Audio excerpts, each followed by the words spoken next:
রাব্বিহিম ইয়াতাওয়াক্কালুন। মুমিন ভরসা কার? জোরে কয় না। 4 নম্বর আল্লাযীনা ইউকিমুনাস সালাতা, মুমিন নামাজ কায়েম করবে। 5 নম্বর ওয়ামিন্না রাযাকনাহুম ইউনফিকুন, মুমিন খরচ করবে কার রাস্তায়। এই 5 গুণ যদি কারো মধ্যে ঢুকে যায়, ওই বান্দা বান্দি মুমিন মুমিনা হয়ে যাবে। ও মরতে দেরি, জান্নাতে যাইতে দেরি নাই। আমি আপনাদের সম্মুখে একটা হাদিস তেলাওয়াত করেছি। ক্বালান নাবিয়্যু সাল্লাল্লাহু আলাইহি ওয়াসাল্লাম তুহফাতুল মুমিনিল মাউত, নবী জানায় দেয় মুমিনের জন্য মরণ আসবে হাদিয়া। হাদিয়া পাইলে মানুষ খুশি না বেজার? কথা কয় না? খুশি। মুমিন মরণ আসলে খুশি হইয়া যাইব, আর বেঈমানে মরণ দেখলে চোখ উল্টে যাবে, পেশাব পায়খানা কইরা দিবে, চিল্লাবে, লাফাবে, চিল্লাবে, কথা কয় না। আর মুমিন মরণ দেখলে খুশি হইয়া যাবে, কারণ মুমিন আসবে মরণের জন্য, মুমিনের জন্য মরণ আসবে হাদিয়া। এ নবীর আশিক উম্মত, আপনারা তো এখন মাওলানা হইতে পারবেন না, মুফতি হইতে পারবেন না, হাফেজ হইতে পারবেন না, কিন্তু মুমিন হওয়ার সুযোগ আছে না নাই? একজন সবজি বিক্রি করনারা মুমিনের ঘটনা কিতাবে আছে।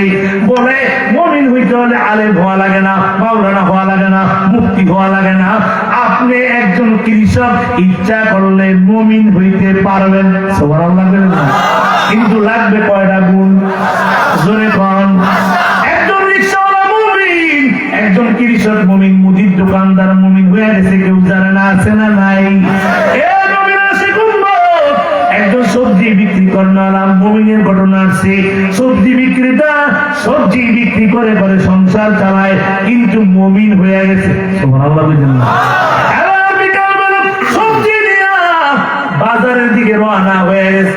পথের মধ্যে একটা লোক দাড়ি টুপিওয়ালা, আসসালামু আলাইকুম, মুসাফা করছে। ডাক দিয়া, ভাই আপনি কে? আপনারা তো চিনলাম না। ডাক দিয়া, আমি হইলাম হযরত আজরাইল। সবজি বিক্রি করনারা মুমিন। ডাক দিয়া, ভাই ও আজরাইল ভাই, আপনি আসছেন, বড় খুশি হইছি। ও আজরাইল ভাই, আপনি জানি কোন সময় আসবেন, এই জন্য আমি সব সময় ওযু কইরা থাকি। সুবহানাল্লাহ বলেন না? আমার যেন ওযু অবস্থায় আমার রবের কাছে নিয়ে যাইতে পারেন। আবার দেখুন, সুবহানাল্লাহ। আজরাইল, এই যে দেখেন আমার কাঁধের মধ্যে একটা গামছা, আজরাইল এটা কোনো গামছা না, এটা হলো আমার জায়নামাজ। আমি গরিবের জায়নামাজ। যেখানে আযান হয়ে যায়, যেখানে উক্ত হয়ে যায়, ওখানে আমি নামাজ আদায় কইরা ফেলি। এই জায়নামাজটা বিছাবো, 2 রাকাত নামাজ পড়বো। ও আজরাইল ভাই, 2 রাকাত নামাজের শেষের রাকাতে আমি যখন সিজদায় যাই সুবহান রাব্বিয়াল আলা বলবো, তখন আপনি আমার রুটারে বের করে নিবেন। আমি আমার মালিকের দরবারে সিজদার হালতে যাইতে চাই। আজরাইল ভাই, আমি তো তোমার কাছে নেওয়ার জন্য আসি নাই, আমি আজকে তোমার সাথে দেখা করার জন্য। আমাকে নিতে আসেন নাই, দেখা করতে আসেন কেন? তুমি তো মুমিন হয়ে গেছো। ফেরেশতারা তোমার কথা আলোচনা করে শুনে আমি তোমার সাথে দেখা করার জন্য আসি। এই জন্য ভাই, মুমিন না হয়ে কবরে গেলে উপায় নাই বাবা, উপায় নাই। প্রত্যেকটা মানুষ মুমিন হয়ে কবরে যাওয়া লাগবে। আল্লাহ বলেন, ওয়ালা তামুতুন্না ইল্লা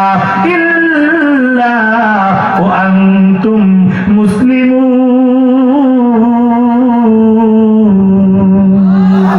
আল্লাহ কয়, খবরদার মুসলমান না হয়ে মরিও না। এই জন্য বাবা, মুমিন যখন কবরে যাবে, আল্লাহ বললেন, আমার একটা মুমিন বান্দারে কবর রেখে ওরা 3 কান কাপড়